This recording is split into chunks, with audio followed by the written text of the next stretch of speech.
ایک روز حضرت جبرائیل علیہ السلام رسول اللہ صلی اللہ علیہ وآلہ وسلم کی خدمت اقدس میں حاضر ہوئے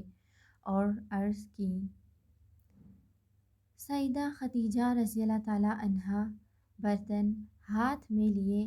تشریف لا رہی ہیں جس میں کھانے پینے کے لیے کچھ ہے۔ جب وہ آپ کے پاس آ جائیں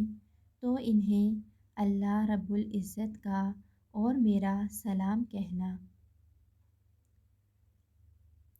جنت میں ایک ایسے گھر کی بشارت دینا جو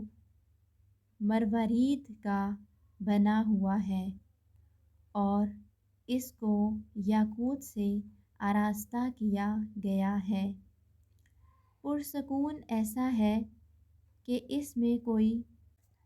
شور و غل نہ ہوگا اور نہ ہی اس میں محنت و مشقت کی تھکن ہوگی۔